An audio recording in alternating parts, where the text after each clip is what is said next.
मेरा नाम राबिया है। मैं एक मतवस घराने से ताल्लुक रखती थी, मगर मेरी शादी बहुत ही ऊंचे घराने में हुई थी। मेरी सहेलियां तो जलन के मारे लाल पीली हो रही थीं और मैं खुशी से निढाल, क्योंकि मेरा शोहर भी किसी फिल्मी अदाकार से कम खूबसूरत नहीं था।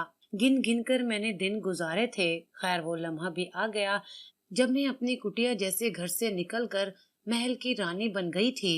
शादी की सेज पर मेरे शोहर ने हमेशा मेरा साथ देने के कई ऐदो पैमा किए थे। मैं बहुत खुश थी, मगर कहते हैं ना, हर फूल के साथ एक कांटा भी होता है। हर खुशी की आगोश में एक नन्हा सा गम भी छुपा होता है। इस बात की मुझे समझ अपनी शादी की सुबह आई थी। मैं अपने घर में सुबह देर से उठने की आदत थी। मेरा ससुराल भी काफी मॉडर्न था। मुझे लगा था यहाँ मुझ पर किसी किस्म की रोक टोक नहीं होगी। मेरे ससुराल में था ही कौन, एक शोहर, एक सास और एक नंद। इसलिए मैं घोड़े गधे बेचकर सो रही थी जब अचानक हमारे कमरे का दरवाजा किसी ने जोर जोर से खटकाया था, जैसे कोई बौछार ही आ गया हो। मेरे शोहर मुस्तफा, वो भी घबरा कर उठ खड़े हुए थे। मैं भी आंखें मलती उठकर बेड पर बैठ चुकी थी। दरवाजे पर दस्तक बढ़ती ही चली जा रही थी। मुस्तफा ने जल्दी से दरवाजा खोला तो सामने मेरी नंद लाइबा खड़ी थी। वो अपने भाई को पीछे करते हुए मुझ तक पहुंची थी और एक अदा से बोली, भाभी, आप अभी तक सो रही हैं? जल्दी से उठिए, मुझे आपके हाथ से नाश्ता करना है।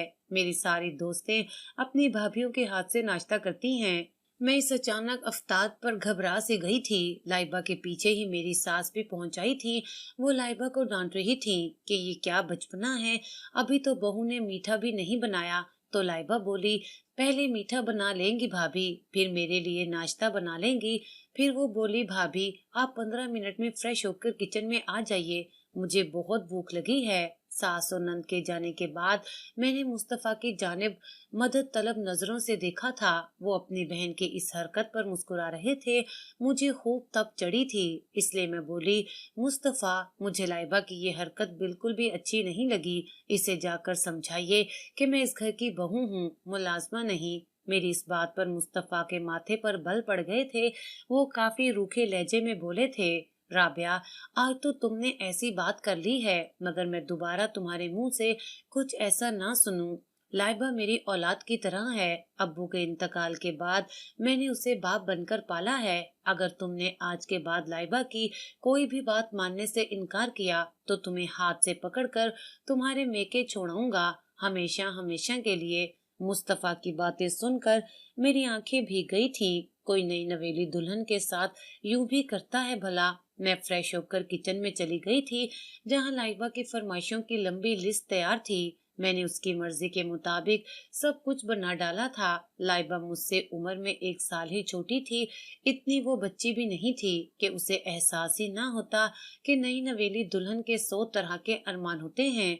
खैर, फिर तो जैसे मैं हर चीज की आदी होती चली जा रही थी। मुझे समझ में आ गया था कि इस घर में लाइबा का ही सिक्का चलता है। मैं भी मुस्तफा की खातिर लाइबा के साथ प्यार और मोहब्बत से पेश आती थी। हमारी शादी को 4 माह हो चुके थे, मगर अभी तक अल्लाह ने औलाद की खुशी से महरूम रखा था। मैं दिन रात औलाद के लिए दुआएं करती थी। मुझे मुकम्मल यकीन था कि जब मेरी औलाद हो जाएगी तो लाइबा की अहमियत घट जाएगी। लेडी डॉक्टर ने कहा था, टेंशन वाले माहौल से निकलेंगे तो औलाद भी हो जाएगी। इसीलिए मैं हनीमून पर जाना चाहती थी, लेकिन मुस्तफा अपनी मुसरूफियात में इतना वक्त नहीं निकाल पाए थे कि हम हनीमून पर ही चले जाते। मैं भी उनके पीछे पड़ी रहती थी तो वो मुस्कुराकर टाल देते थे। अल्लाह अल्लाह करके मुस्तफा ने मेरी बात मान ली थी। वो बोले थे कि हम हनीमून पर चलेंगे। मैं बहुत खुश थी। सारा दिन तैयारियां करती रही। रात डिनर पर उन्होंने मेरी सास को बताया था कि हम 3 हफ्तों के लिए हनीमून पर जा रहे हैं। उधर से ही हम मरी, गिलगित, नारायण और कागान जाएंगे। ये सुनकर लाइबा तो उछली पड़ी थी।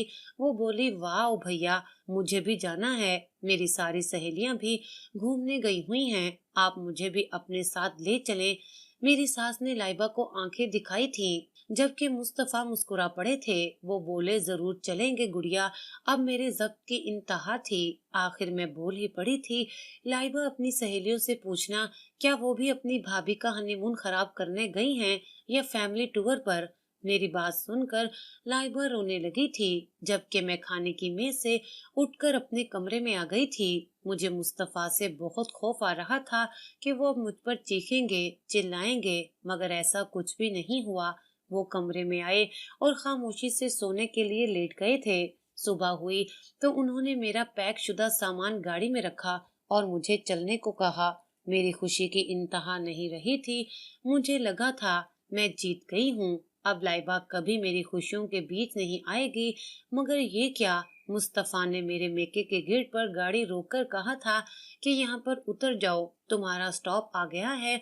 मैं नासमझी से उनको देखती रही थी तो वो बोले, मैं, अम्मी और लाइबा मरी की सैर को जा रहे हैं। तुम्हें घर पर अकेला छोड़ना मुनासिब नहीं लगा, इसलिए इधर छोड़कर जा रहा हूँ। जब तक तुम्हारी अकल सेट नहीं हो जाती तुम यहीं पर रहोगी। वो अल्फाज नहीं नश्तर थे जिन्होंने मेरा पूरा बदन छलनी कर दिया था। मैं लुटी पुटी सी घर दाखिल हुई तो मेरी अम्मी ने मुझे अपनी आगोश में भर लिया था। 3 दिन ही सुकून से गुजरे होंगे। भाभी ने मुझ पर जुमले कसने शुरू कर दिए थे। वो मेरी अम्मी की तरबियत पर खूब मजाक करती कि बेटी की कैसी तरबियत की है, 4 माह भी घर ना बसा सकी। कुछ ही दिन गुजरे होंगे कि भाई ने भी कह दिया कि राबिया, अब तुम यहाँ मेहमान तो नहीं रही, मेहमान तो 2 दिन का होता है और तुम तो यहाँ पर मुस्तकिल डेरा जमाकर बैठ गई हो। अपनी भाभी के साथ काम में हाथ बटाया करो। मुझे इन सब के रवैये बहुत दुख दे रहे थे। 2 वक्त की रोटी के लिए भी मुझे मजदूरी करना पड़ रही थी। हमारे रिश्तेदार भी घर आकर 100 बातें सुनाकर जाते थे कि राबिया का तो ससुराल में दिल ही नहीं लगा। पता नहीं क्या चक्कर था। इन्हीं बातों से तंग आकर मैं 2 महीने बाद अपना सामान उठाकर वापस ससुराल चली गई थी।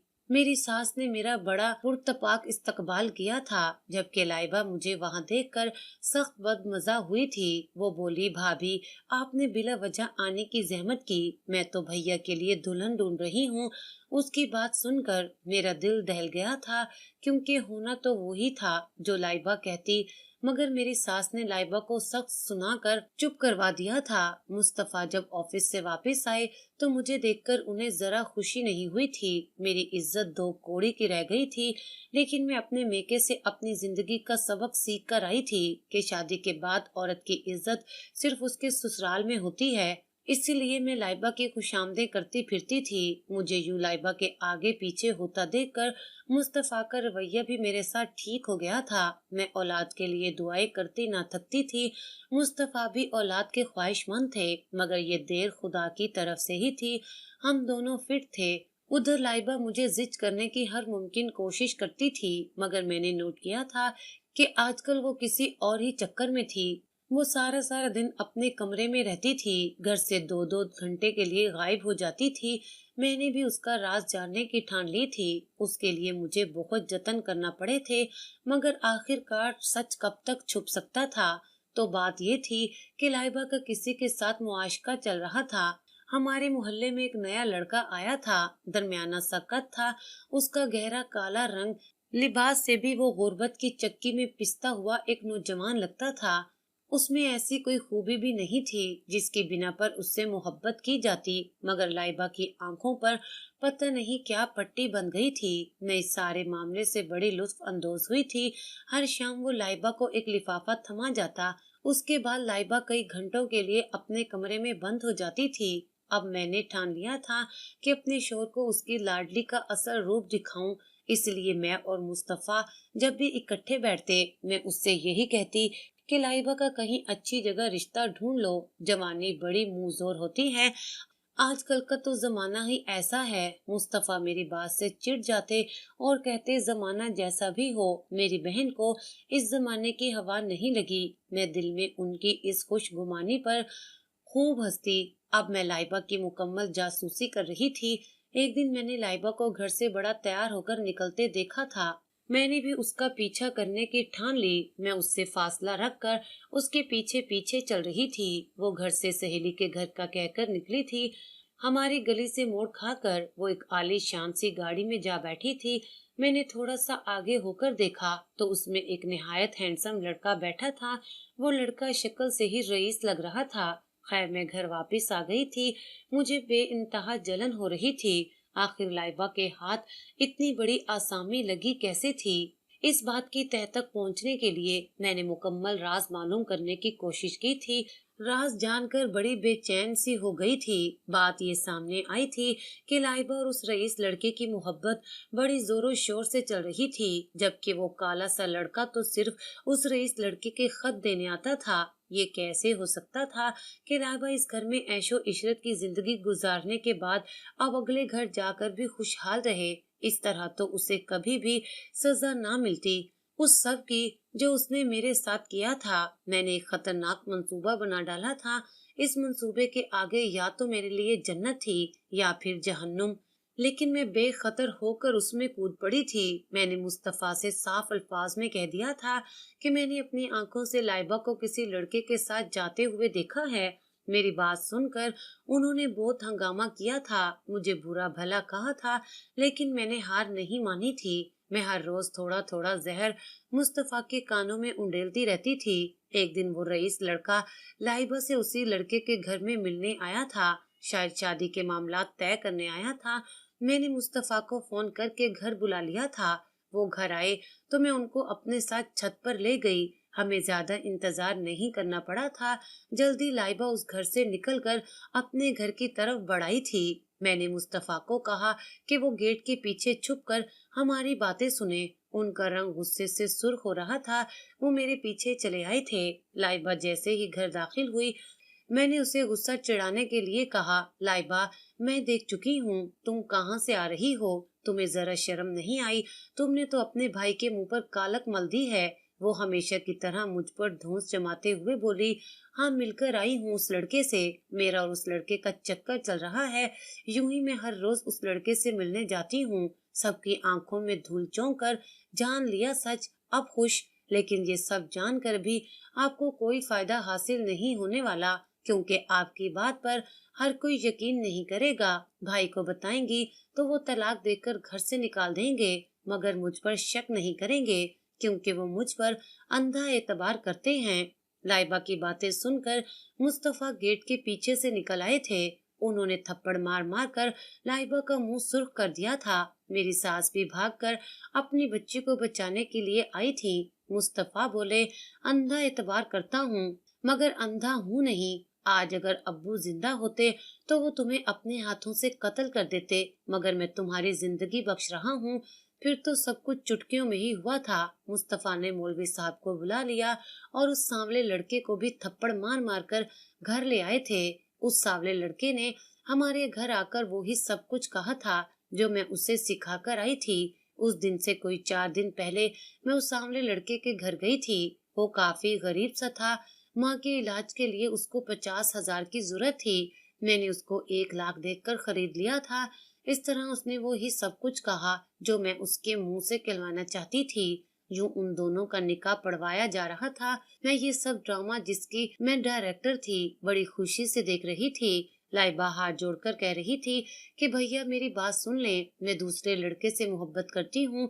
इस बात पर तो मुस्तफा को मजीद गुस्सा आ गया था कि उसकी बहन कितने लड़कों को जानती थी। मेरी सास ने रो रो कर अलग को राम बर्पा किया हुआ था। खैर, मेरी दिली तमन्ना पूरी हो गई और लाइबा का मनहूस साया मेरी जिंदगी से हमेशा हमेशा के लिए झट गया था। मुझे उसका अंजाम सोच सोच कर हंसी आती थी। उसने शादी के बाद मेरे साथ बहुत बुरा किया था। अब उसके साथ बुरा हो रहा होगा। वो तो लोगों के बर्तन मांज मांज कर अपना पेट भरती होगी। मेरी सास लाइबा के वाक़ये के बाद बिल्कुल ही ढल सी गई थी और मैं शेरनी बन गई थी। अपनी सास से पूरे घर के काम करवाने लगी थी। उन्हीं दिनों में अल्लाह ने मुझे औलाद की खुशी दी थी। मैं माँ बनने वाली थी तो मुस्तफा के दिल से बहन का गम निकला था। अब तो मैं उनकी लाडली बीवी बन चुकी थी। हर चीज मेरे हुक्म पर होती थी। यही सब तो मैं चाहती थी। बिला वजह लाइबा ने मेरा इतना कीमती वक्त जाया किया था। खैर अब तो घर के बर्तन तक मैं अपनी सास से धुलवाती थी। यूं ही मेरे 8 माह पूरे हो चुके थे। उधर मेरे आराम के दिन थे, मगर मेरी सास ने तो अजीब ड्रामा शुरू कर लिया था। कभी उनको चक्कर आ रहे होते तो कभी उनका जी मतलाने लगता था। वो सारा सारा दिन क्या करती रहती। अब तो उनका बेटा भी उनके लिए मुतफिक्र हो रहा था। मेरी भी हालत ऐसी हो गई थी कि काम ही नहीं होता था, जबकि मेरी सास तो मुकम्मल बेड रेस्ट पर थी। मैं ये सब ड्रामा ही समझती रही थी, मगर उनकी असलियत तो मुझे तब मालूम हुई जब मैंने उन्हें गायनी वार्ड में देखा था। बेटी तो बेटी, माँ भी किसी से कम नहीं निकली थी। उसने भी मेरे और मुस्तफा की आंखों में धूल झोंकी थी। हुआ ये था कि पेट में दर्द का बहाना बनाकर मुस्तफा के सामने रोती रहती। वो भी मेरे लिए काफी फिक्रमंद थे। मैंने उनसे अम्मी के घर जाने की इजाजत मांगी तो उन्होंने दे दी थी। उन्होंने मुझे तसल्ली दी थी कि वो मेरे पीछे सब संभाल लेंगे। मैं आराम के घर से अम्मी के घर पहुंच चुकी थी। दुनिया में शायद सिर्फ माएं ही बेगर्ज मोहब्बत करती हैं। मेरी अम्मी ने बड़ी खुशदिली से मेरा इस्तकबाल किया था। वो तो मुझे बेड से उतरकर पानी भी नहीं पीने देती थी। कुछ दिन तो भाभी ने भी बिठाकर खिला दिया था। अब तो उनकी आंखों के सामने भी अंधेरा छाने लगा था। वो मुझसे बहाने बहाने से काम करने को कहती थी। एक दिन तो मेरे हाथ में झाड़ू पकड़ाकर बोली, लो ये घर का झाड़ू पोंछा करो, इससे तुम्हारी डिलीवरी में आसानी हो जाएगी। मैंने शिकवा कुन नजरों से अम्मी की तरफ देखा तो वो मुझे बहुत बेबसी नजर आई थी। मैंने बड़े गुस्से से झाड़ू पकड़ा और इधर उधर जोर जोर से मारने लगी। यूं ही न जाने किस बुरी घड़ी में मेरा पैर मुड़ा और मैं सीढ़ियों से नीचे जा गिरी। फिर मुझे कुछ होश न रहा। मुझे कुछ मालूम न था कि मुझे कब डॉक्टर के पास ले जाया गया और कब मेरा ट्रीटमेंट शुरू हुआ। मैं कई घंटे की बेहोशी के बाद जब मैं होश में आई तो मुझे अपना आप निहायत हल्का सा महसूस हुआ था, जैसे मुझसे मेरा जिस्म का कुछ हिस्सा जुदा हो गया हो। मैंने जल्दी से अपने पेट की जानिब देखा तो मैं समझ गई। मैंने खुशी से अम्मी को पुकारा और कहा कि मेरी औलाद कहाँ है, बेटा हुआ है या बेटी। मेरी बातें सुनकर अम्मी रोने लगी थी। उनके रोने से मैं घबरा गई थी। मैं चीख चीख कर नर्सों से अपने बच्चे के मुतल्लिक पूछने लगी थी। तब मुझे लेडी डॉक्टर ने बताया कि अल्लाह ने मुझे बेटा दिया था, मगर हम उस बच्चे को बचा नहीं पाए। अब तो शायद आप कभी माँ भी ना बन पाए। मैं धाड़े मार मार कर रोने लगी थी, इसलिए उन्होंने मुझे आराम का इंजेक्शन लगा दिया था। फिर यूं होता कि जैसे ही मुझे होश आता मैं चीखने लगती। इसी वजह से मुझे दोबारा नींद का इंजेक्शन लगा दिया जाता। 3 दिन गुजरे होंगे जब मैंने होश में आते हुए अपनी सास की आवाज सुनी थी। वो किसी को बेटा होने की मुबारकबाद दे रही थी। मैं यूं ही आंखें मूंद कर लेटी रही थी। फिर मुझे लाइबा की आवाज आई तो मैंने फौरन आंखें खोल दी। मैंने देखा लाइबा का बेड मेरे बेड से एक बेड छोड़कर पड़ा था। वो बड़ी मसरूर सी लेटी अपने बच्चे को आगोश में लिए चूम रही थी। मेरी सास उन दोनों को देखकर निहाल हो रही थी। अपनी सास को वहां देखकर मुझे समझ आ गया था कि वो भी हमारी आंखों में धूल झोंक रही थी। वो हमें धोखा देकर अपनी बेटी से मिलती थी। लेकिन लाइबा, वो तो मुझसे एक बार फिर जीत गई थी। उसने अपनी औलाद पाली थी और मैंने खो दी थी। मैं नर्सों से नजर बचाकर अपने बेड से उठकर लाइबा के बेड के पास चली गई थी। मैं रो रही थी। मैंने लाइबा से कहा, लाइबा, तुमने शादी के बाद मेरा साथ बहुत बुरा किया था। मेरे साथ बहुत ज्यादती की थी। जब मैंने तुम्हारा साथ थोड़ा सा बुरा किया तो अल्लाह ने मुझसे मेरी औलाद छीन कर फौरन बदला ले लिया, जबकि तुम तो आज भी मसरूर हो। मुझे देखकर वो जर्द पड़ चुकी थी। उसकी आंखें भी भीग चुकी थी। लाइबा बोली, भाभी, मुझे आप एक आंख नहीं भाती थी। मैं चाहती थी कि आप मेरे भैया से दूर हो जाएं। भैया सिर्फ और सिर्फ मुझसे प्यार करें। इसी वजह से मैं हर मुमकिन कोशिश करती थी आपको जिद करने की, ताकि आप भैया को छोड़कर चली जाएं। आपके साथ मैंने जो कुछ भी किया उसकी सजा मुझे मिलना ही मिलना थी, और मिली भी। मैंने आपकी जिंदगी तबाह की और मेरे शोहर ने मेरी। वो मुझ पर हर घड़ी शक करता था कि मैं कहीं उस लड़के के साथ भाग ना जाऊं जिससे मोहब्बत करती थी। इसलिए वो मुझे मारता पीटता रहता, मुझसे लोगों के घरों में मुलाजमत करवाता था। भाभी, इस दुनिया में हर इंसान को उसके जुर्म की सजा जरूर मिलती है। मेरा जुर्म और नौयत का था जिसकी मुझे सजा मिल गई। आपका जुर्म बुहतान का था। آپ نے مجھ سے میرے گھر والوں کا پیار بھی چھین لیا اور مجھ سے میری محبت بھی۔ اللہ نے آپ سے آپ کی محبت، آپ کی اولاد چھین لی۔ ہمارا حساب برابر ہو گیا، لیکن اس سب میں میری ماں بے قصور ہے، اس کا خیال رکھیں۔ خدا را ان کو معدے کا السر ہو چکا ہے، کھایا پیا ہضم نہیں ہوتا، اس سے کینسر بننے کا بھی خدشہ ہے۔ آپ اپنے ذمے ایک اور گناہ مت لیں، ان پر رحم کریں، شاید ان کی دعا آپ کو لگ جائے اور اللہ آپ کو پھر سے اولاد نصیب کر دے۔ لائبہ کی باتیں سن کر میں لرز کر رہ گئی تھی۔ مجھے معلوم پڑ چکا تھا کہ مجھ سے غلطی کہاں ہوئی تھی۔ میں نے اللہ کے نظام کو اپنے ہاتھ میں لینے کی کوشش کی تھی، اس کو لینے دیتی اپنا انتقام۔ میں خود خدا کیوں بن گئی؟ میں نے اللہ تعالیٰ سے معافی مانگ لی اور آئندہ سے اپنی ساس کا خیال رکھنے کی قسم کھا لی تھی۔